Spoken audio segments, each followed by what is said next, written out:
તો શરૂઆતમાં કેટલું સરસ જ્ઞાન હતું, આપણા યોગ અને આયુર્વેદનું જ્ઞાન હતું કે બપોરે જે લોકો સૂવે, કેટલા લોકો બપોરે સૂવે છે હાથ પર? મોસ્ટ બેનોમાં પૂરા. બપોરે સુવાથી સૂર્યનાળી બંધ થાય. કઈ નાળી? સૂર્યનાળી. સૂર્યનાળી કઈ બતાવો છે ઉપર? સૂર્યનાળી એટલે આ રાઈટ સાઈડ, આ જમણી નાળી બંધ થાય.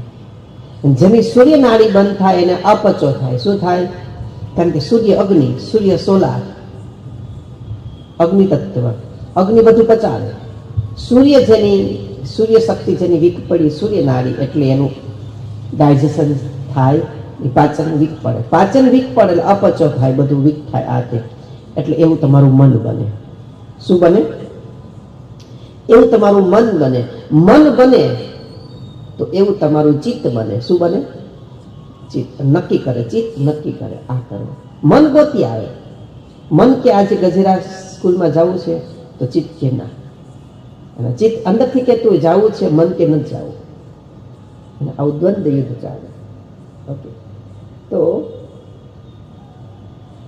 જ્યારે એવું યુદ્ધ ચાલે છે ત્યારે આપણને ખુદને તકલીફ પડે છે.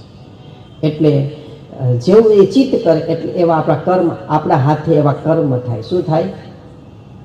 એવા કામ થાય આપણી હાથે, સારા ખોટા બધા કામ થાય આપણા હાથે. અને પછી આપણે એમ કહીએ કે ભગવાન કરાવે. ભગવાન કાંઈ નથી કરાવતા, તું જ કરે છે. બહુ પ્રેક્ટિકલ વાત છે. અને બપોરે સુવાય નહીં. બપોરે સૂવું હોય તો ખાલી અડધો કલાક. કેટલો કલાક? 15-20 મિનિટ, અડધો કલાક, પોણો કલાક ધાબે પડકે સૂઈ જવાય. વાન પૂક્ષી લઈ જવાય. એનાથી પાચન તંત્ર સારું બને.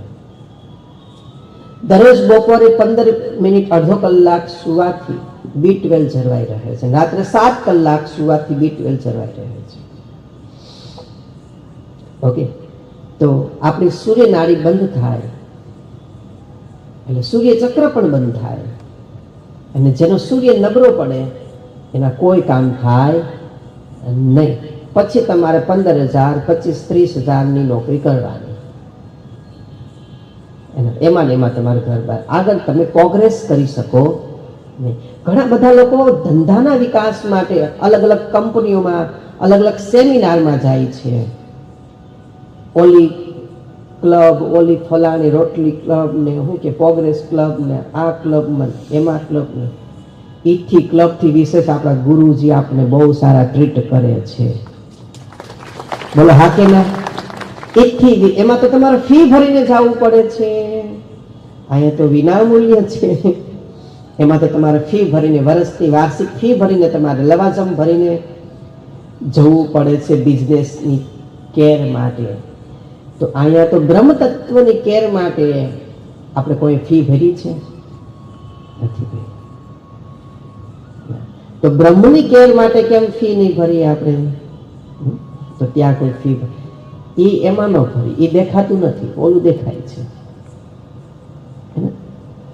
તો બપોરે ક્યારેય કોઈ સૂવું જોઈએ નહીં. હા, ક્યારેક તમે ઉજાગરો હોય આખી રાતનો, કંઈક દિવસે સૂવો આખી અલગ.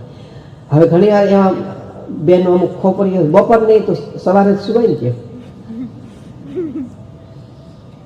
સાંજે તો સુવાય કે નહીં, આવી પણ ખોપરીઓ. દિવસે ક્યારે સુવાય નહીં, ક્યારે સુવાતું. હવે તમે ફોરેન જાઓ તો પછી ત્યાં દિવસ હોય અને રાત હોય તો ત્યાં તમારું સેટઅપ થઈ જાય છે. 7 કરોડ સેલ સેટઅપ થઈ જાય. શું થઈ જાય? મન સાથે સેટઅપ થઈ જાય. તો જો અમેરિકા જઈને શરીર સેટઅપ થઈ જાય છે, મન સેટઅપ થઈ જાય છે અને એના જેવી જિંદગી અમેરિકા જેવી જીવવા માંડીએ છીએ, તો અહીંયા પણ તમારા 7 કરોડ સેલ ગુરુના જ્ઞાનમાં સેટઅપ કરી દો અને તમે અહમ બ્રહ્મા છો. ગુરુના જ્ઞાનમાં સેટઅપ કરી દો, ગુરુના નોલેજમાં તમે સેટઅપ કરી, ગુરુજી કે એ જ કરવાનું. હું તમને આ બધા અમુક દાખલાઓ આપું, અને આ દાખલા એ માટે આપું છું કે તમને જીવન જીવવાની પ્રેરણા મળે. એટલે અમારા એ રાજવી બેઠી છે, તો એમના ઘરે કંઈક આપણે આસ્થા ફાર્મમાં શિબિર હતી તે એમના ઘરે ઉતાર્યો હતો, અને હમણાં પણ કંઈક વાતચીત થઈ ટેલિફોનિક પણ, તો કે મારી મમ્મી કંઈ જમતી જ નથી જમતી ને એટલે જ આ થાય છે, અને જમો ને તો કંઈક થાય. તો કે બધું જમવા માંડવાનું. શું જમવા માંડવાનું? બધું જમવાથી તમારા ગાલના ગટિયા બહુ સારા રહે, ફિગર તમારું બહુ સારું રહે, પેટ સારું લાગે, કુલ્લા સારા લાગે, ફૂંકાઈ ગયા થોડાક વધવા માંડે. હસવાની વાત નથી, સિરિયસ વાત છે. થોડુંક ફિગર સારું લાગે તો લોકોને આપણે ગમીએ, લોકોને ગમે તેવું લાગે. આપણે ખાલી પેટ અથવા તો અમુક આપણે ખાવા પીવામાં પ્રોટોકોલ રાખીએ છીએ, તો આપણને અંદરથી મજા આવે છે કે નહીં એ જ જોવાનું. બોલો હા કે ના? અંદરથી મજા આવે છે એ જ સાચું છે.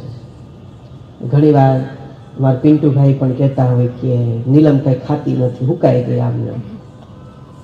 એટલું ધ્યાન રાખજો, સતત તમે થોડુંક અનુષ્ઠાન કરો ને, અન્નનો ત્યાગ કરો ને, એટલે તમારા માંસપેશીઓ, જે મળમૂત્રથી બનેલી માંસપેશીઓ એકવાર ડિસ્ટ્રોય થાય છે, એકવાર સુકાઈ જવું પડે.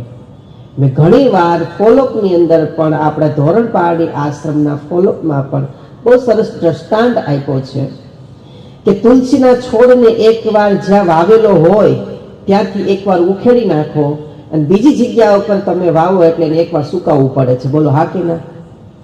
એકવાર છોડને ક્યાંક વાવેલો હોય તો બીજી જગ્યા પર એને ઉખેડીને મૂકો છો, વાવો છો, એટલે એકવાર તો એના જૂના પાંદને ખરવું પડે છે. આ સાયન્ટિફિકલી વાત છે. આ બધી આપણે નજર સમક્ષના દાખલાઓ છે. તો એવી જ રીતે તમારા બધા સંસારના મેદ છે, તમે બધા સંસારીઓ છો ને, ત્યાં સુધી માંસ, મટન, ઈંડા, પાન, ફાકીન, દારૂ, સિગરેટ ને બ્રેડ, બટર ને ઊંધિયું, ફંજીયું, ચાપડીને ફાપડીને બધું બહુ ખાધું છે. બધું બ્રેડ, પકોડા ને પકોડી, આવું બધું બહુ બધું ખાધું છે એના. તો એ બધા મલમૂત્રથી શરીર તમારા માંસ બની ગયા છે. તેલ તીખા તરેલા તામસિક ખોરાકથી, વઘારથી, વઘારેલા ખોરાકથી એ બધા માંસપેશીનો થોથા જામી ગયા છે અલગ અલગ અલગ.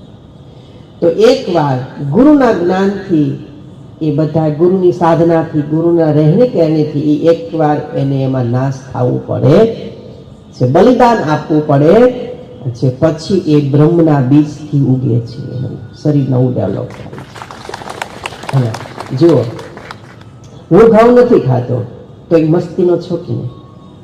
હું જ્યારે જમતો ત્યારે પણ મારો 52 કેજી વજન હતો, અત્યારે પણ હાલ 52 કિલો જ છે.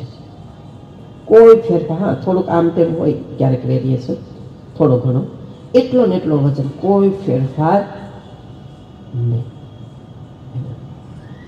તો